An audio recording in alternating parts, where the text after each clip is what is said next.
የቅዱሳንን ቅዱስ ስዕል በአደባባይ እስከ መቅደት ተደርሰዋል። ክርስቲያናችንን በአደባባይ እየተደፈረ ይገኛል። ቀጥታ የሚጻረር ድርጊት ነው። ወፍየጽም ታሕጻጸ ሕማሙ ለክርስቶስ በስጋዬ በእንተ ስጋሁ እንተ ይእቲ ቤተ ክርስቲያኑ ስለ አካሉ ማለትም ስለ ቤተ ክርስቲያኑ ስል በስጋዬ በክርስቶስ መከራ የጎደለውን እፈጽማለሁ። ቆላስይስ 1 ቁጥር 24 ያለንበት ዓለም በሁሉም ነገር በጉድለቱ የሚታወቅ ነው። ጉድለት ባይኖርና ሁሉም የሞላለት ቢሆን ኖሮ ፍጥረት እርስ በርስ የሚተረማመስበት ሁኔታ አይኖርም ነበረ፣ ወይም አሁን ባለንበት ደረጃ የከፋ አይሆንም ነበር። እግዚአብሔር ሁሉንም አሟልቶ መፍጠር ወይም መስጠት የሚችል ከሃሊ አምላክ ቢሆንም እሱ ባወቀ ፍጥረትን ሁሉ ጉድለት ያለበት እንዲሆን አድርጎ ፈጥሮታል።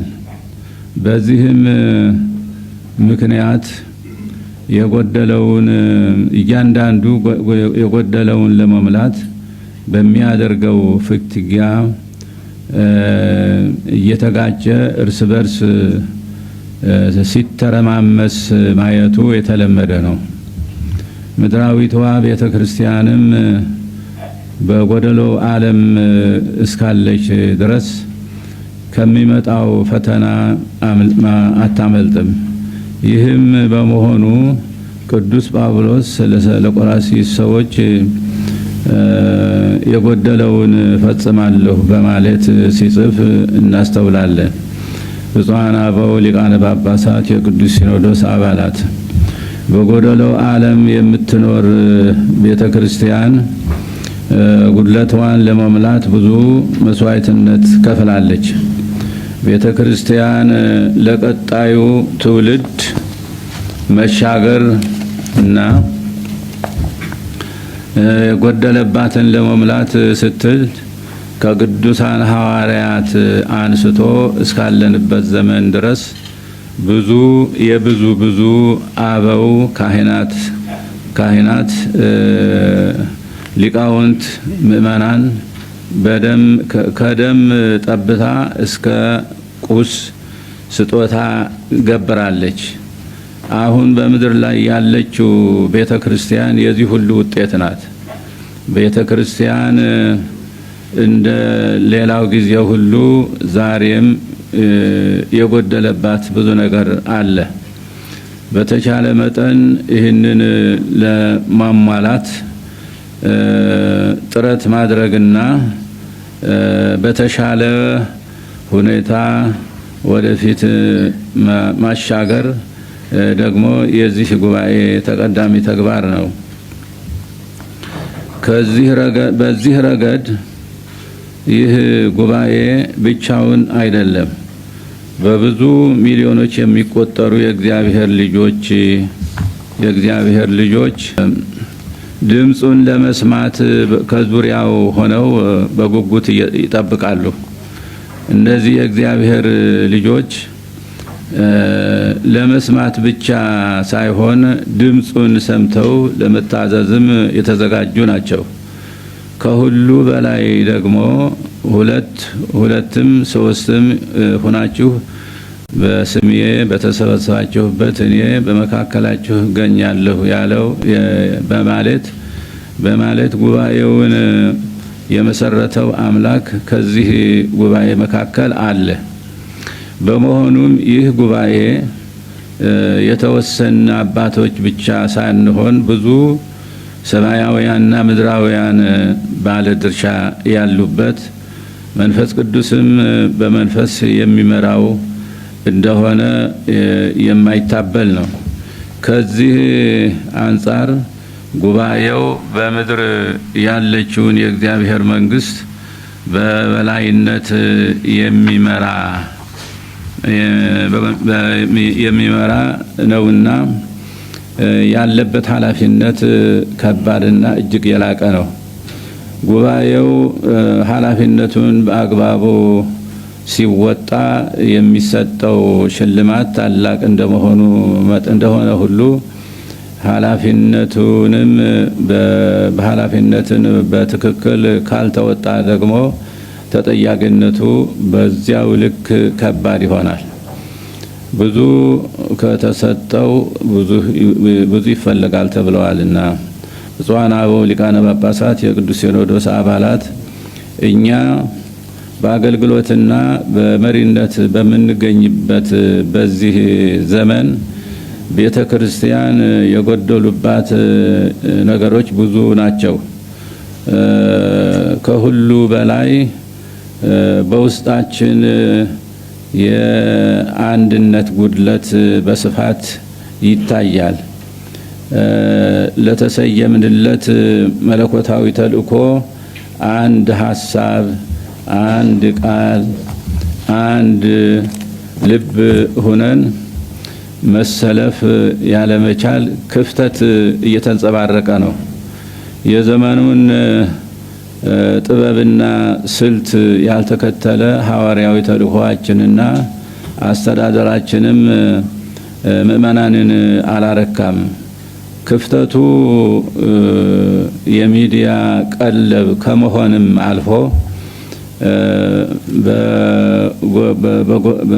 አልፎ በጎቻችንን በሌሎች እንዲዘረፉ ትልቅ በር እየከፈተ ነው ያለው።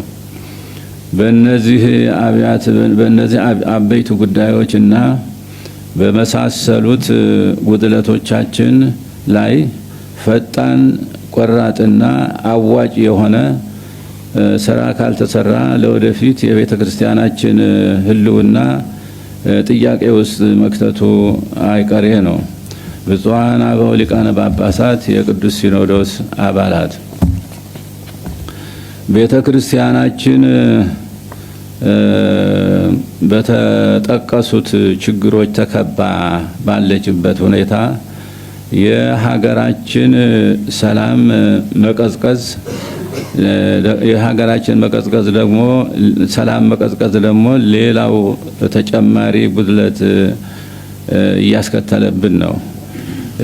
አማንያን በመንፈስና በስነ ልቡና ሰላም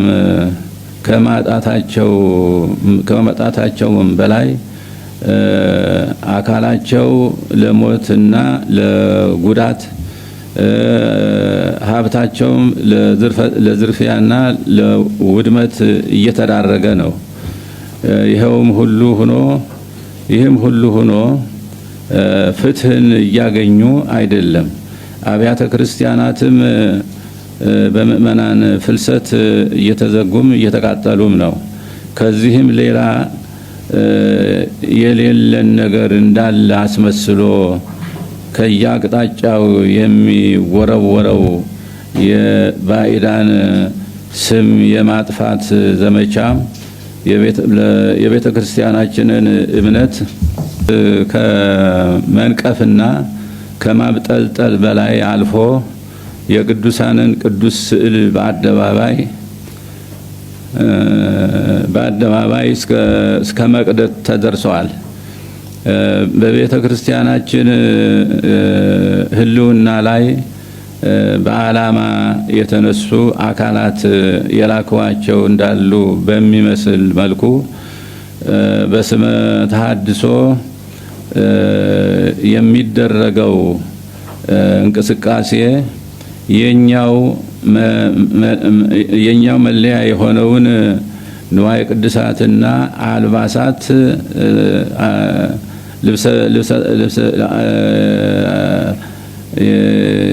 የኛው መለያ የሆነውን ንዋየ ቅድሳትና ልብሰ ተክህኖ መዝሙርና ስርዓተ አምልኮ በመጠቀም ቤተ ክርስቲያናችንን በአደባባይ እየተደፈረ ይገኛል።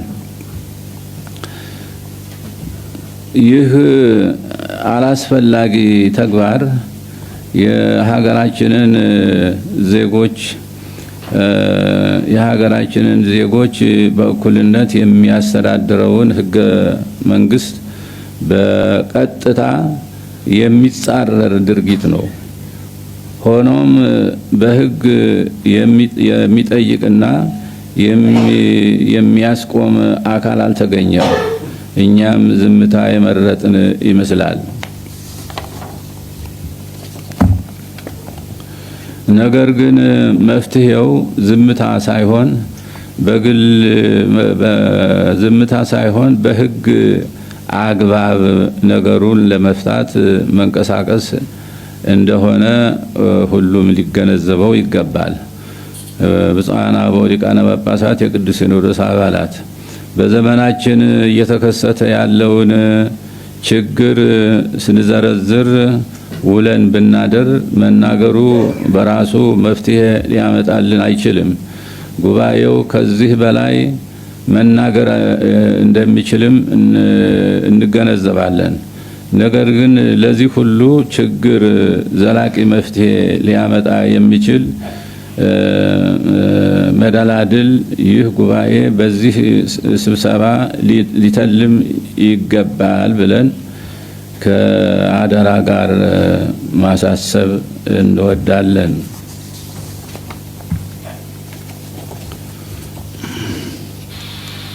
በሌላ በኩል በሀገራችን ያለው ያለመረጋጋት በህዝባችን አጠቃላይ ስነ ልቡና በሀገሪቱ አንድነትና እድገት የሚያስከትለውን ጫና በቀላሉ የሚታይ አይሆንም።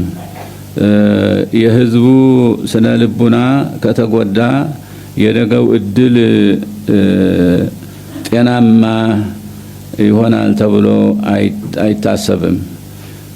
ችግሩ እየታየ ያለው በዋናነት በሀገራችን ፖለቲከኞች በመሆኑ ነገሩ የተወሳሰበ እና የተራዘመ እንዲሆን አድርጎታል። በመሆኑም ይህ እርስ በርስ ግጭት ቆሞ ችግሮች በውይይትና በድርድር በመፍታት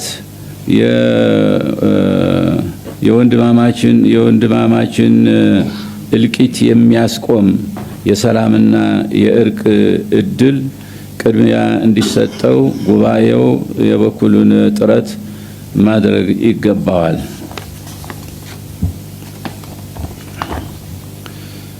የነገው ትውልድ ልማታዊ ተስፋ እውን ሊሆን የሚችለው ሰላምና አንድነት ሲኖር ነውና መንግስት፣ ተፎካካሪ ፓርቲዎች፣ ፖለቲከኞችና ነፍጥ ያነሱ ወገኖች ሁሉ ለሰላም መስፈንና ለልማት እድገት መረጋገጥ ሲባል ወደ መግባባት እንዲመጡ በእግዚአብሔር ስም አባታዊ ጥሪያችንን እናስተላልፋለን።